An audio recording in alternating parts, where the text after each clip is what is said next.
Magandang araw, magandang hapon at magandang gabi naman sa mga kababayan natin na nasa iba't ibang panig ng mundong ito at nasa iba't ibang panig ng Pilipinas. Kamusta naman po kayo? At ako ay very excited po. Eto na. Shout out sa inyong lahat. Shout out sa lahat ng mga DDS at shout out sa lahat ng galit na galit sa pang-aapi at sa pang-aabuso ng gobyernong ito. Ito na po ang hudyat natin. Kumpirmado, ha? O kapit lang. Yan po ang pag-uusapan natin. Nako.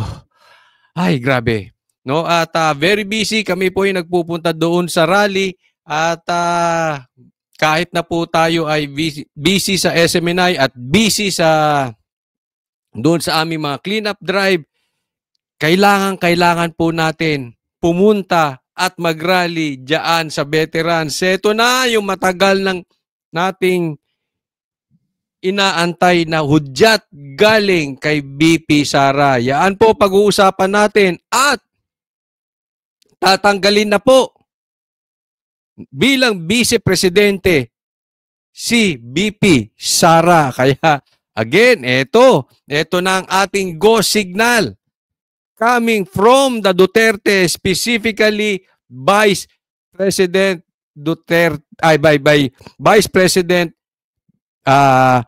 Inday Sara. At ito na, balitaan natin, may bulong-bulong, mamaya pag-uusapan natin. Yung kabilang panig, lalabanan ang rally ng mga Duterte. So hindi na po natin pagtatagalin. Dediretso na po tayo agad sa topic dahil kay Coach Oli, ang bida ay ang balita. Pero bago tayo magsimula, huwag nyo pong kakalimutan, ha? Like nyo po itong video na ito. And sa mga hindi ko pa po subscriber, subscribe po kayo nang sa ganon, lagi nyo pong makikita ang aking mga nilalabas na video. At syempre, maging updated po tayo sa current events, sa mga balita na nangyayari. Eto na po, simula na. Eto na po, huwag nyo pong kakalimutan na i-like po itong video na ito. Pakinggan mabuti ang instruction ni VP Sara kasi dito ay meron na siya talagang hudyat na dapat nating gawing mga Pilipino. Eto na. Sa akin at nagpapasalamat po ako sa pagprotekta nyo. Unang-una po kay Yusek Zulaika Lopez at sa lahat po ng mga personnel ng Office of the Vice President. Lalong-lalo na po bukas dahil meron na naman pong hearing doon sa House of Representatives na ang Committee on Good Governance. Committee on Good Governance, mali ka dyan. Ako, BP Sara. Committee on Silipan yan eh. Committee on Harassment ata yan, BP Sara, pagka parang nagkakamali kayo. But anyway, bantayan natin kasi maghihiring at sigurado haharasin nila. Mamaya, meron akong isasabihin sa inyo, meron akong nababalitaan, bulong-bulong. Yung lalabanan nila ang rally dyan sa veterans. Nagpapasalamat din po ang pamilya ni Yusek Laika Lopez, lalong-lalo na ang kanyang ina na si Nina Tanglao, sa inyong tulong sa kanyang anak, sa inyong pagbabantay sa kanya. Alam po natin, malaki po yung trauma na pinagdadaanan niya ngayon. Minsan po nakakahawa dahil po sa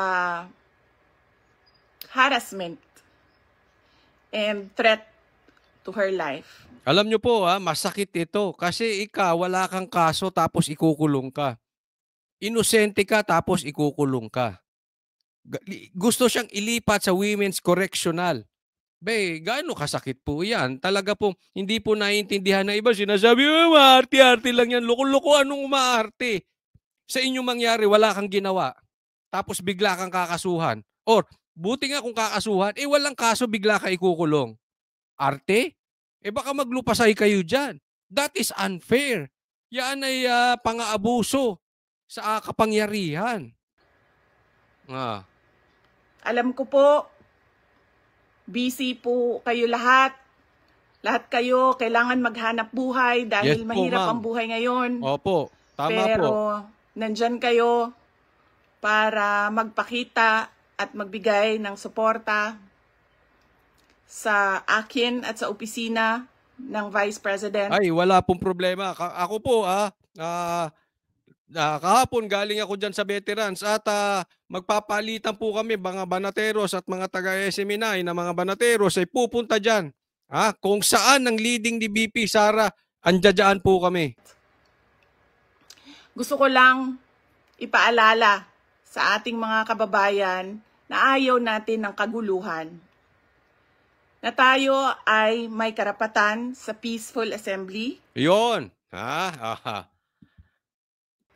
At tayo ay may karapatan na magsalita kung ano yung nararamdaman natin at gusto nating makita mula sa ating gobyerno. Yun, maliwanag yan Hindi lang dinerecho na, oy, mag-rally na kayo dyan sa veterans, oy, mag-rally kayo sa EDSA, oy, mag-rally kayo dyan sa House. Pero ito, tayo po, sinasabi niya ay may karapatan sa peaceful assembly.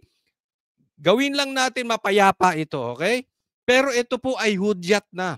Hindi po nagsasalita si BP Sara. Yung huling Zoom namin, nakasama namin siya, nung galit na galit siya dahil ayaw papasukin ng ambulance. Sinasabi niya na wala sa kalsada ang problema, nasa Malacanang. Pero ngayon, iba na. Peaceful assembly. Hudyat na po ito. This is, if not now, kailan pa? Ito na yon. Huwag na po nating palagpasin. Ito ay hindi po pananawagan ng rebelyon. Ito po ay karapatan ng bawat Pilipino. Peaceful assembly. So tayo po ay magkikita-kita, magpalitan tayo diyan sa veterans. Nananawagan po tayo. Nililinaw lang po natin ang sinabi ni BP Sara. Ito po ay go signal na. Ako'y naniniwala dapat na tayong pumunta dahil ito nga ay hudyat. Pero meron tayong nababalitaan. Ito masakit. Ang nababalitaan ko ay gagawin. Di umano. Kaya ito'y tanong ko sa gobyerno. Ito'y tanong ko kay Torre. Gagawin yung ginawa sa KOJC.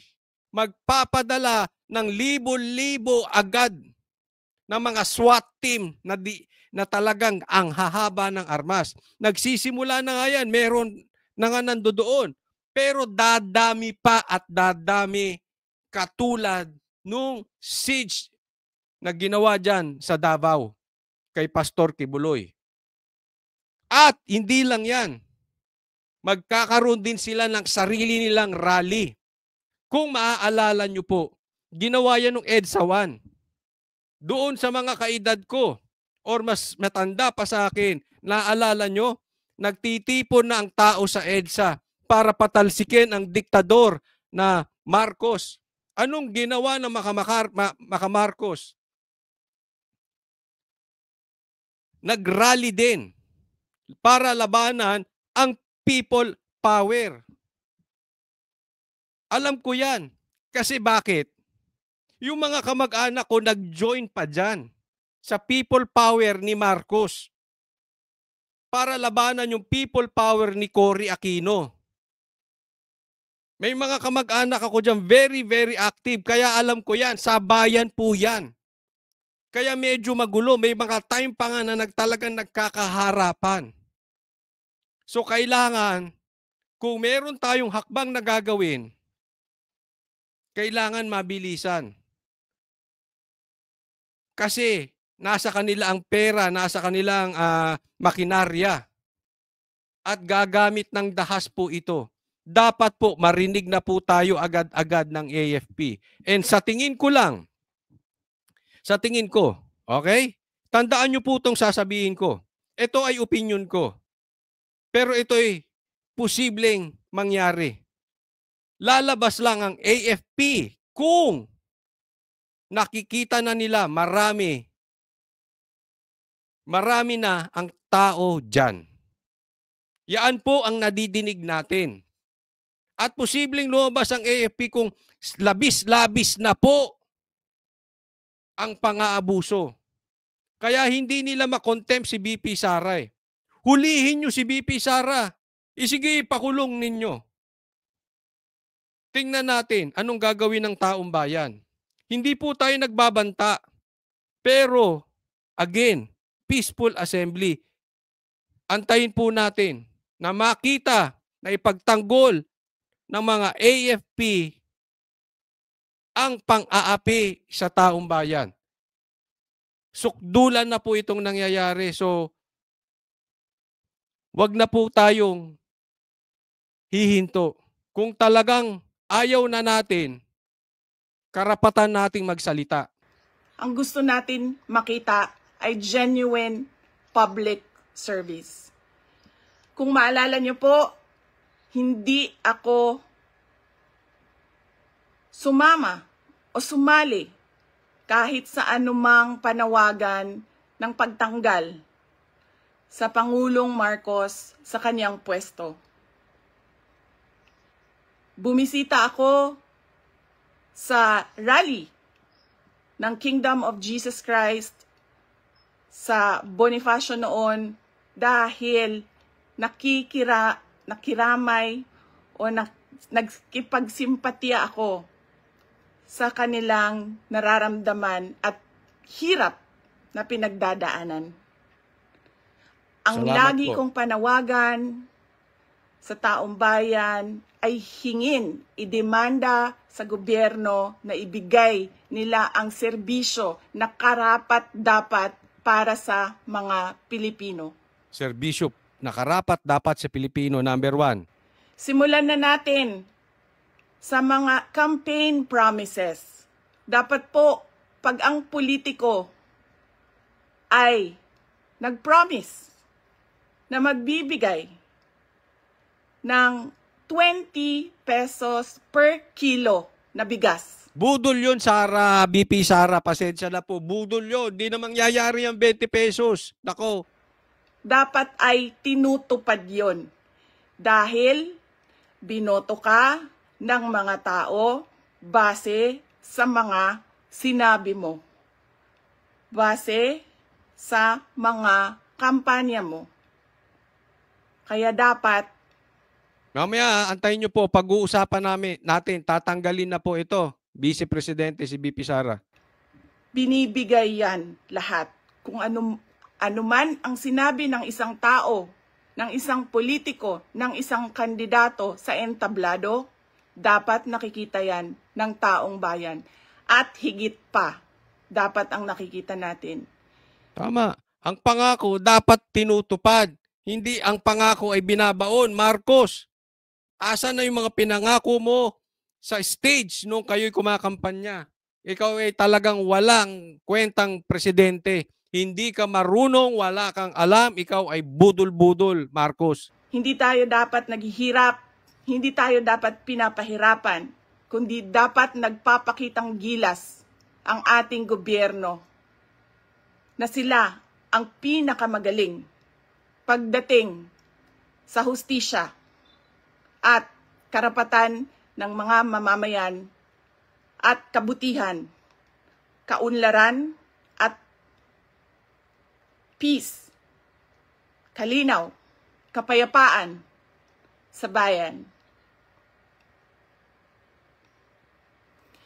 Ulitin ko, dapat hinihingi natin sa ating pamahalaan ang karapat-dapat para Yan. Ito po Pato'y pasimpleng kasi Vice Presidente po to. Unawain po natin siya. At ito ay panawagan ng hindi mailalagay sa alanganin ang mga Pilipino at pati siya bilang Vice Presidente.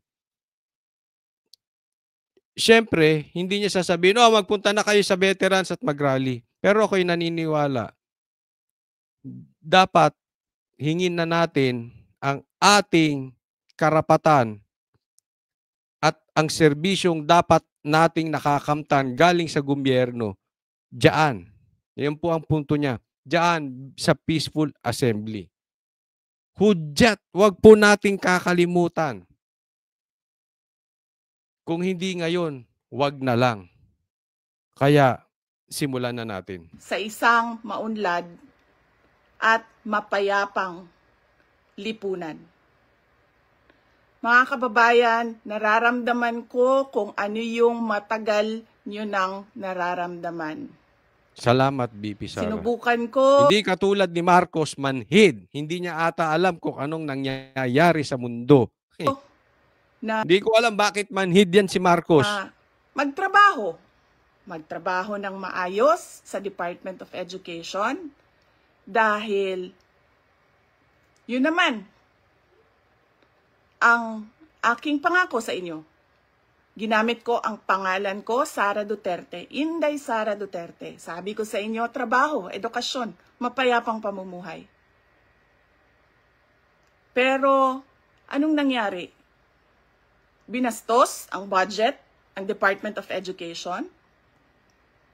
Hindi ko na kailangan magbigay ng ebidensya. Nakikita nyo sa General Appropriations Act, simula sa NEP, papunta sa GAB, papunta sa BICAM, papunta sa batas. Nakikita natin yon. Dapat hinihingi natin na matino ang mga namumuno sa atin. Sinabi nila, ako daw ay krung-krung. Ako daw ay baliw. Nako, marami ako nagsasabi daw ay yan. wala sa tamang pag-iisip. Yung mga Ano bang panatiko ni sabi ko Marcos? sa inyong lahat? Psychological test, kahit ano yan. Neuropsychiatric test, kahit anong pang test yan. Gagawin ko yan. Dagdagan ko pa ng drug test.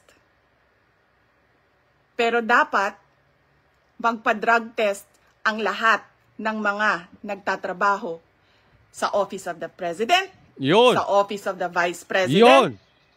sa lahat ng opisina ng Senado, sa lahat ng opisina ng House of Representatives, sa lahat ng departamento ng ating bayan, ng ating pamahalaan. Yan, ito matindi ulit. Inulit niya, ito'y maliwanag na panawagan ni BP Sara. Magpa-drug test na kayo, Marcos. Ito hamon ko sa inyo, Marbil, Torre, at kung sino pa mga opisyal na matataas, generals. Bakit hindi nyo kayang hingin kay Marcos na magpa-drug test? Adik ba siya? Adik ba siya? Bakit hindi nyo mahingi? Kayo ang dapat pumuprotekta sa Pilipinas. Meron pong aligasyon na adik si Marcos. Merong aligasyon na adik ang kanyang asawa at ang kanyang anak. Ito po ay karapatan ng taong bayan na ipagtanggol ninyo. Kung hindi ito totoo, patunayan ni Marcos. Bakit hindi ninyo mahingi na magpa-drug test? Kayong matataas dyan ang posisyon. Hingin nyo, ikaw Torres, sulpot ka ng sulpot. Ikaw ba ay naging sundalo na ni Marcos? Sundalo ka na lang ba ay ikaw ay pulis na lang ni Tambaluslos? Nawala ng inyong tayo ang inyong paninindigan. Hindi nyo ba kayang i-call out at tanungin, Marcos, adik ka ba? Kung hindi, patunayan mo, magpa-drug test ka. Bakit kayo quadcom? Hindi nyo maging panawagan at imbestigahan kung adik si Marcos. Napaka-ipokrito ninyo. Kung hindi totoo, di walang problema, pero patunayan nyo, bakit kayo natatakot sa drug test? Halaan. Diba? Ano pang test ang gusto nyong idagdag ko? Wala na kayong mapuna sa akin. Pinagtatakpan ninyo ang mga kakulangan ng pamahalaan. Ako ang ginagawa ninyong punching bag. Mga bakla ata itong mga ito eh. Bakit ginagawa nyo punching bag ang isang babae? Nako. Hindi nyo kaya si PRRD, no? Dahil hinarap kayo sa committee nyo dyan, sa Quadcom. Wala kayong nagawa. O ngayon, pag-iinitan nyo, babae, yung anak. Dahil hindi nyo kaya tatay. Wow. Ano yung bakla? Sabi nga ni BP. Bakla ba kayo?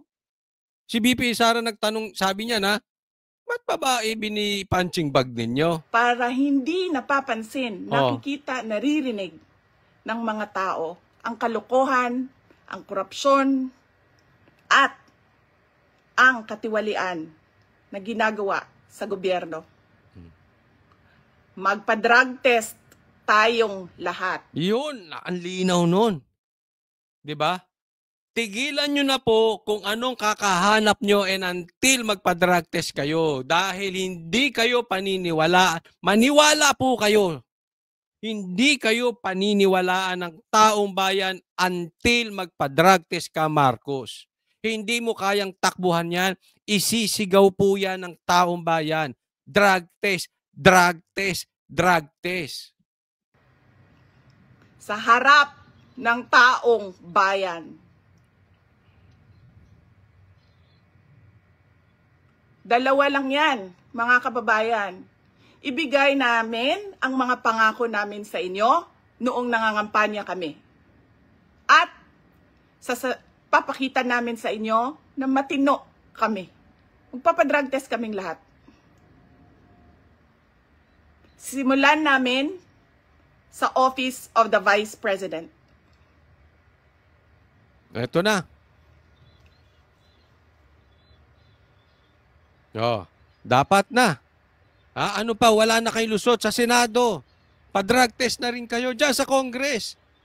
Adik ka lang kung takot ka sa drug test or meron kang pinoprotektahang drug test. Kayo Ayaw yan. nila tayo tigilan dahil hindi tayo sumusunod sa kanila. Hindi tayo nabibili ng pera. Mamaya po yung issue tungkol sa tatanggalin na siya bilang vice presidente. Ano pa ba ang kailangan ng isang taong sanay na sa hirap na wala na siyang ibang alam kundi ang maging mahirap dahil hindi niya nakikita ang hustisya mula sa gobyerno? Mabibili mo pa ba yan? Hindi na. Dahil ang tao sanay sa hirap. At mali yun. Mali yun. Na ang taong bayan ay naghihirap.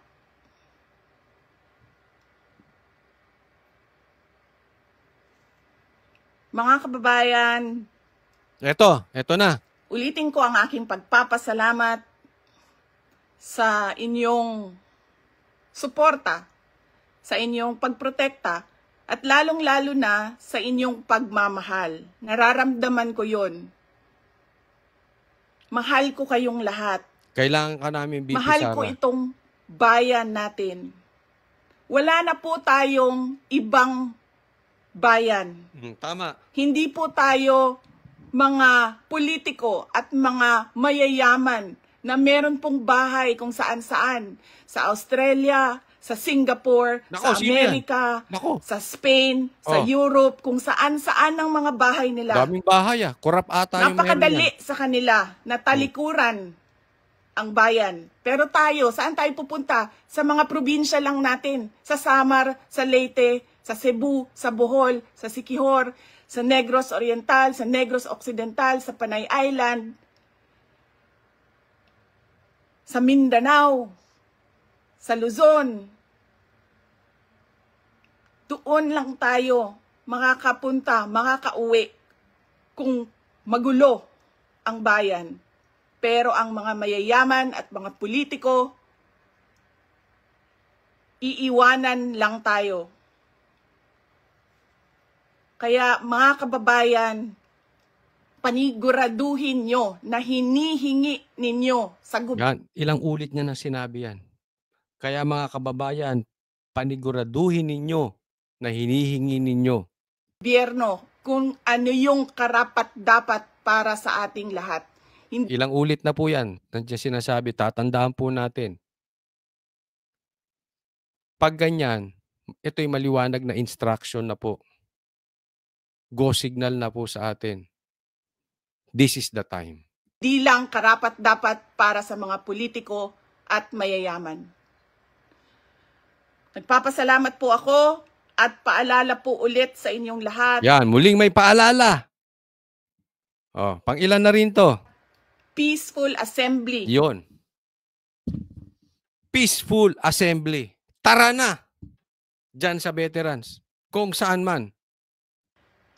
Sa ilalim ng freedom of speech. Yan, sa ilalim ng freedom of speech. Ibig sabihin, legal po yan.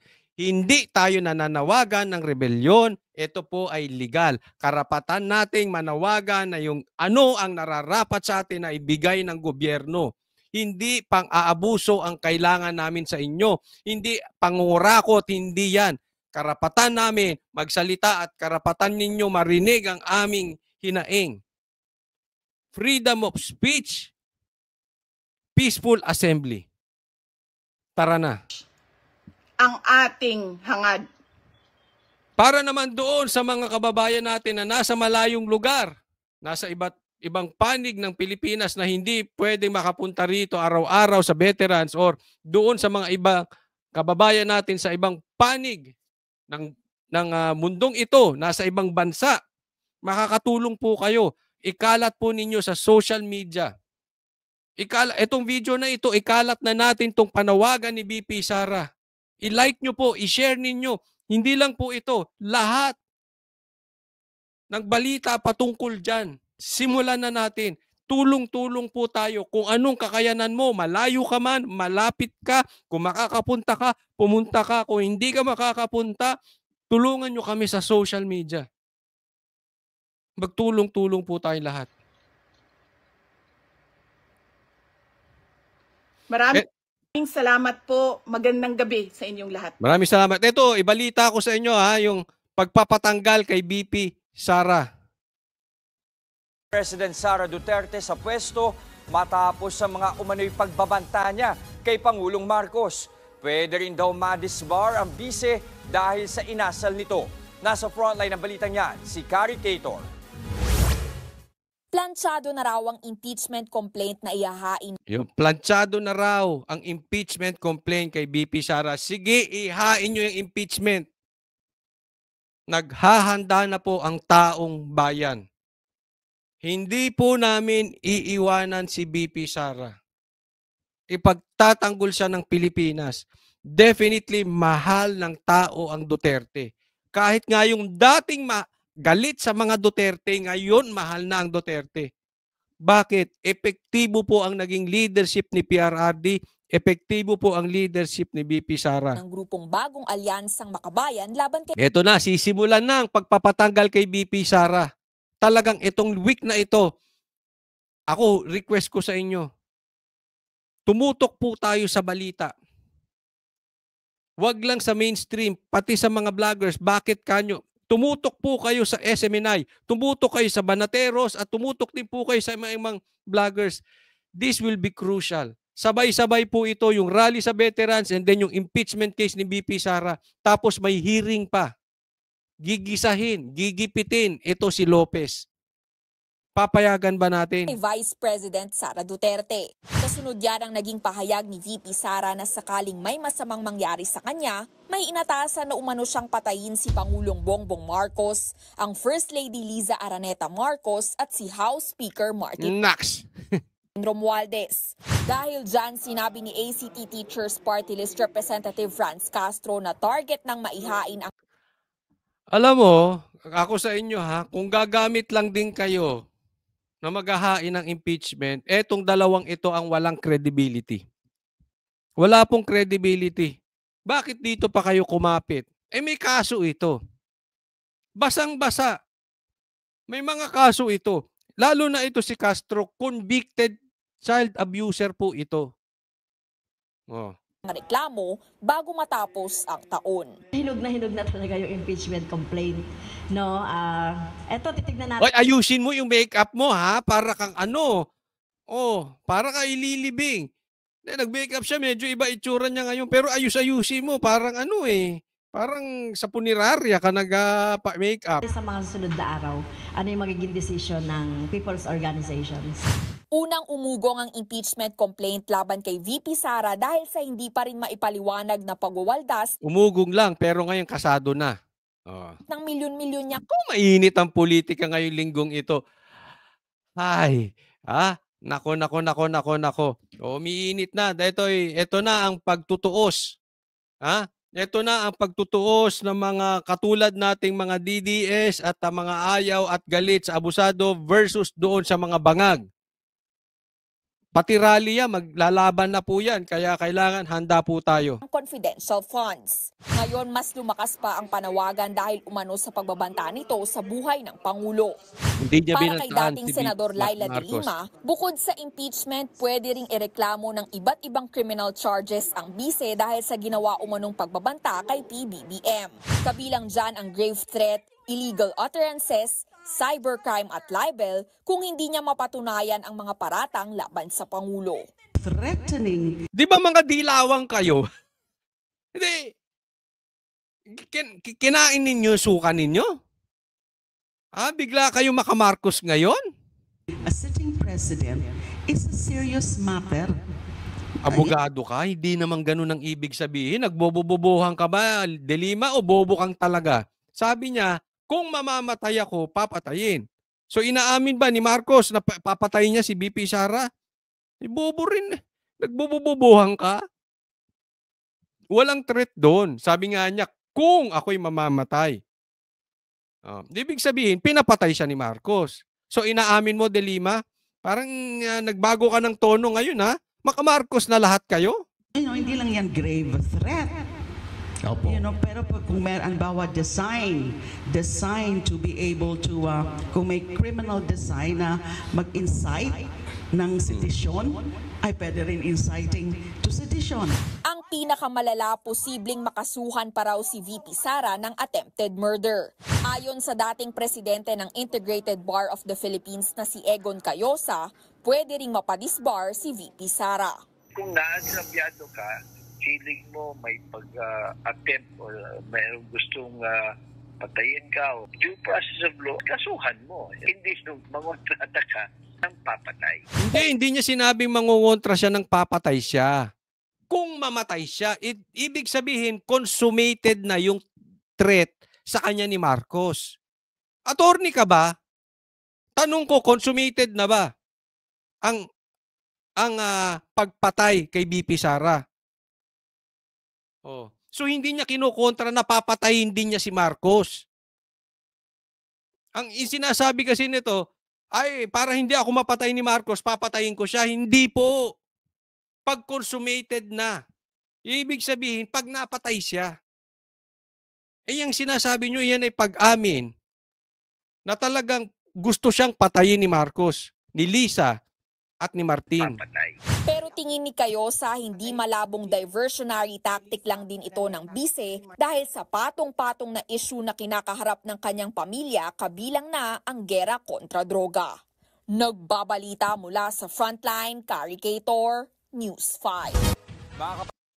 Nako, hindi ako maniniwala sa inyong balita na yan. Na ayaw ng tao sa drug war ni PRRD. Kaya nga nanalo si VP Sara dahil gusto yung drug war eh. So wag pong kakalimutan, mga kababayan, ando doon po, Banateros, magpapalitan kami, kita-kita po tayo. At doon sa mga hindi pa nakakaalam, may programa po ang Banateros, araw-araw, Monday to Friday, dyan sa number 1 na hindi takot na mainstream media, ang SMNI. Maraming salamat po. Don't forget to like this video at subscribe na rin doon sa mga hindi ko pa po subscriber. Para sa Diyos at Pilipinas nating mahal, God bless everyone.